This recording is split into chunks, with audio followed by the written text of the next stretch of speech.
근데 방이 복잡하면 그런 것들을 발견하기가 쉽지 않은 것 같아요. 물건들이 거기 있는 게 아무렇지도 않으니까 이렇게 살아도 되지 않을까 하면서 더 많은 문제들이 내 물건 뒤에 혹은 물건 밑에 어딘가에 쌓여 있는 거를 안 보게 되는 거죠. 근데 그렇게 어딘가에 깔린 문제 혹은 뒤에 숨은 문제들은 분명히 썩더라고요. 안녕하세요, 이현입니다. 신년을 맞아 대청소를 했는데요. 종량제 봉투 한 20개 정도의 쓰레기를 버린 것 같고요. 그리고 큰 가구로는 전신 거울, 행거, 그리고 침대 등등 굉장히 많은 것들을 버렸습니다. 근데 그 과정에서 진짜 너무 많은 괴로움을 느꼈거든요. 혹자는 청소를 깨끗하게 했으면 개운하지 않아? 하겠지만 저는 그것 때문에 허리가 너무 아파서 병원도 다녔고요. 그리고 저를 도와준 친구들이 있었는데 너무 미안하다는 생각이 들었고요. 그리고 친구들이 와서 저희 집을 보고 한 말이 다 그거였어요. 야, 너는 진짜 브랜딩이 잘 됐다. 남들은 너 미니멀한 사람인 줄 아는데 왜 이렇게 온갖 물건을 갖고 사는 거야? 너 좀 정리를 좀 잘하지 그랬어. 이런 얘기를 하는 거예요.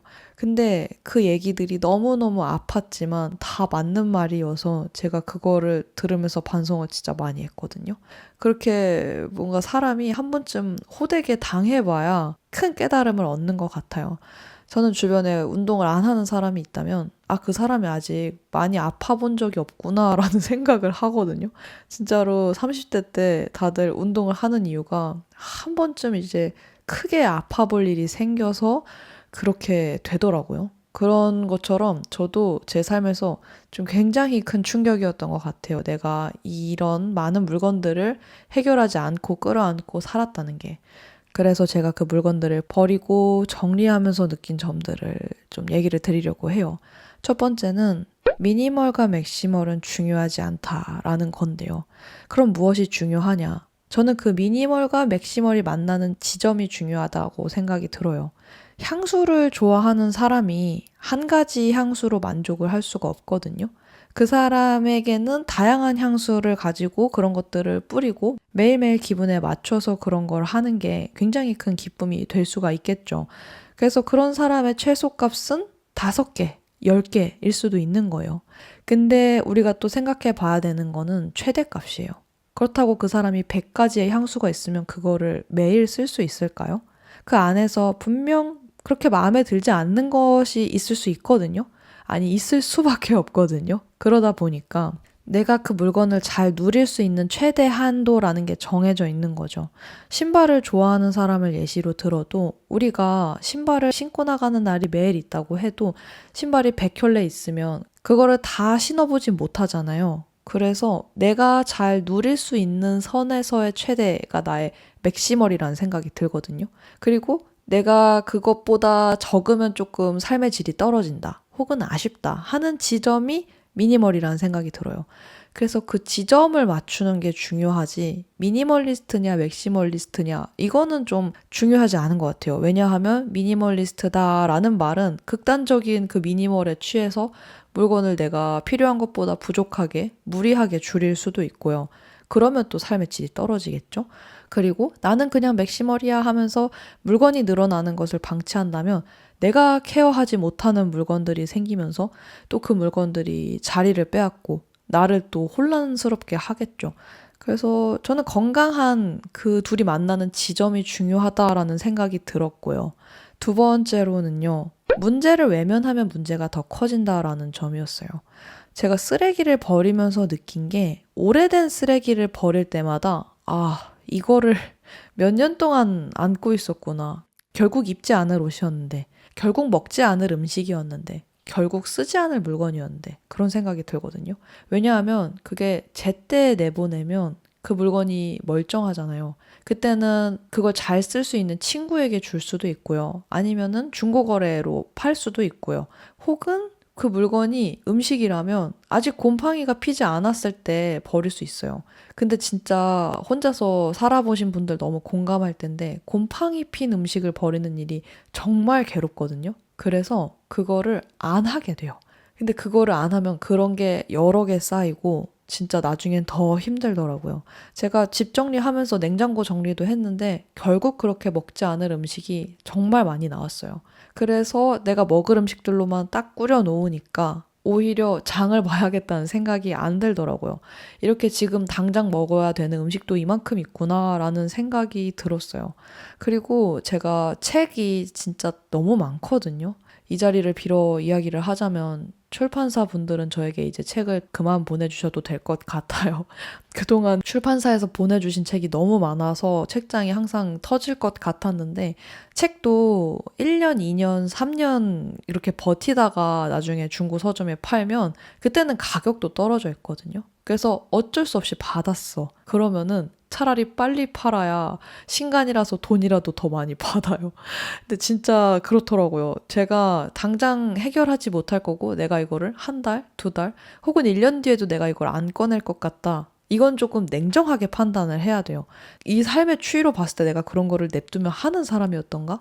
생각보다 안 하는 경우가 많더라고요. 그래서 그렇게 하고 제가 책을 파니까 10권 팔았는데 예전에는 10권 팔아도 제가 오래된 책 팔아서 다 균일가 1,000원밖에 못 받았거든요.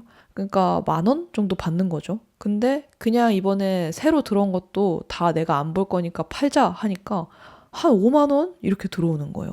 뭐든지 문제를 빨리 해결할수록 해결도 잘 되고 가치도 있다. 그래서 제가 조금 참고차 그 문제를 해결하기 가장 좋은 시기를 말씀을 드리자면 그 물건이 됐든 상황이 됐든 사람이 됐든 그것이 아까울 때가 때이더라고요.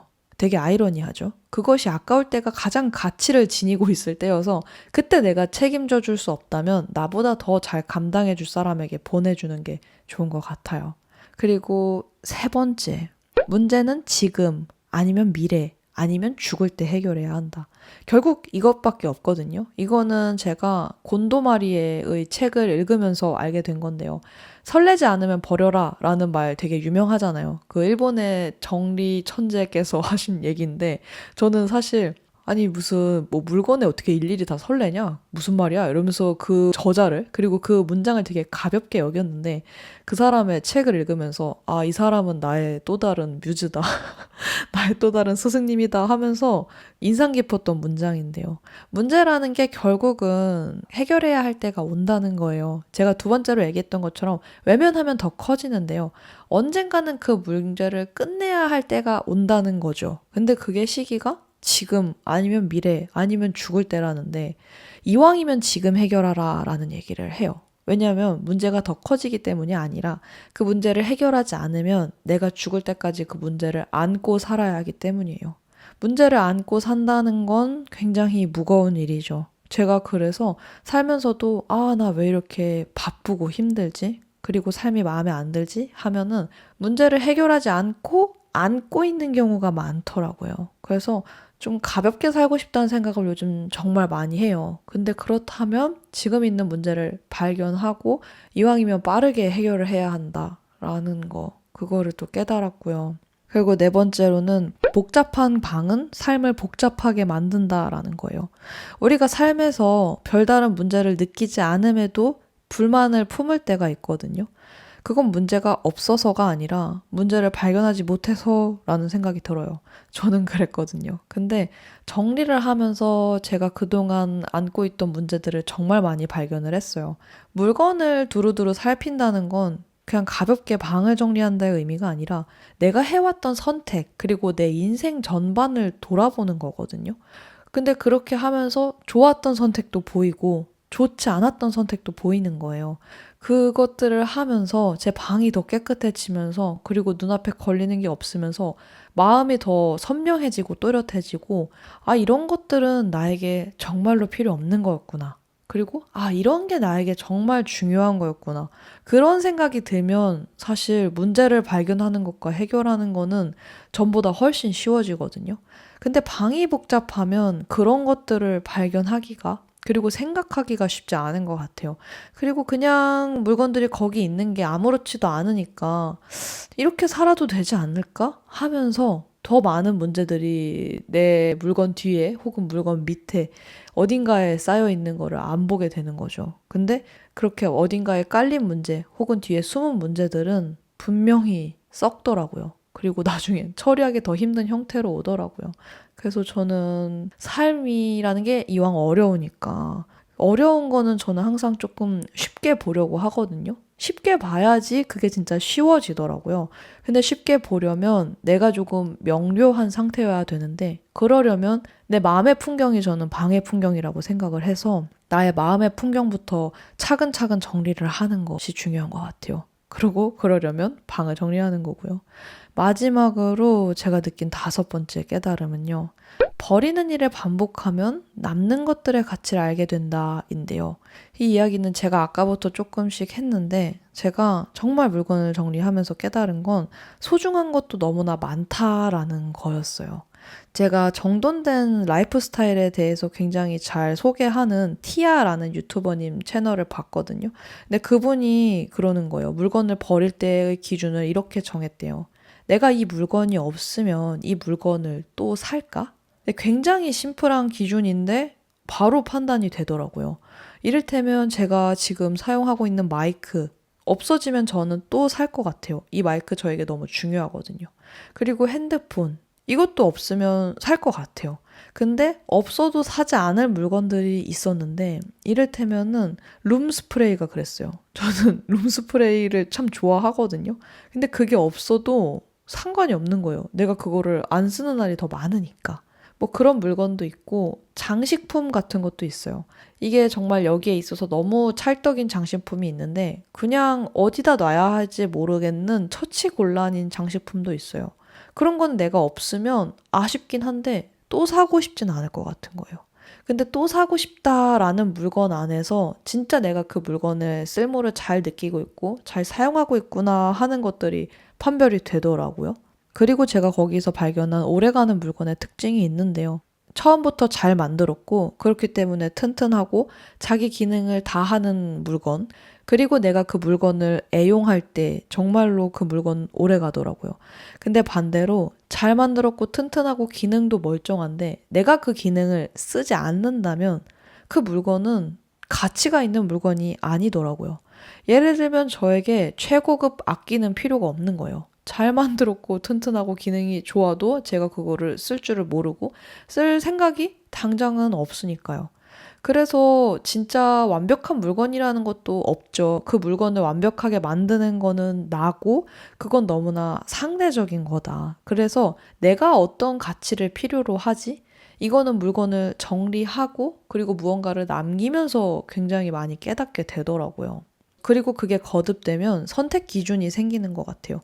근데 저는 어른이 되면서 정말 필요한 것 중 하나가 본인의 기준이라는 생각이 들거든요.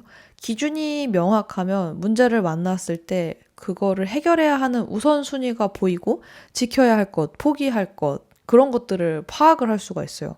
근데 그런 거를 알지 못하면 선택하기 어렵죠. 그래서 항상 유보하게 되고 제가 아까 말한 대로 문제가 커지게 되는 거예요. 그래서 모든 것들을 정할 수는 없지만요. 내가 적어도 주어졌을 때 그냥 관성으로 고르는 게 아니라 알고 기준을 갖고 고르라는 거죠. 그리고 그러려면 이제 버리는 일을 반복하면서 알게 된 진짜 귀중한 것, 그리고 나에게 필요 없는 것을 알게 됐을 때 그 감각이 조금 더 뾰족해진다는 생각이 들고요. 제가 사실 그 밖에도 느낀 점이 굉장히 많거든요. 근데 그런 거는 뭐 차차 또 나중에 기회가 되면 소개를 하기로 하고요. 제 리뉴얼된 방도 기회가 되면 보여드릴게요. 근데 아직도 좀 만드는 중이라서 방을 정리하고 있고요. 덧붙이자면 방은 조금씩 청소하는 게 아니라 한 번에 강력하게 뒤엎어야 한다고 곤도 마리에는 말해요. 그렇게 한 다음에 요요가 오지 않게 잘 관리해줘야 된다고. 근데 저도 요즘에 한번 그렇게 크게 정리를 하고 조금 더 큰 정리를 한번 더 해보려고 합니다. 마지막으로 책 한 권을 추천을 할게요. 정리의 힘, 그리고 저자 곤도 마리에입니다. 저는 너무나 즐겁게 읽었고요. 굉장히 쉽게 쓰여졌으니까 여러분들도 가볍게 읽어보실 수 있을 것 같아요. 제가 준비한 내용은 여기까지고요. 우리는 다음에 또 만나요. 안녕.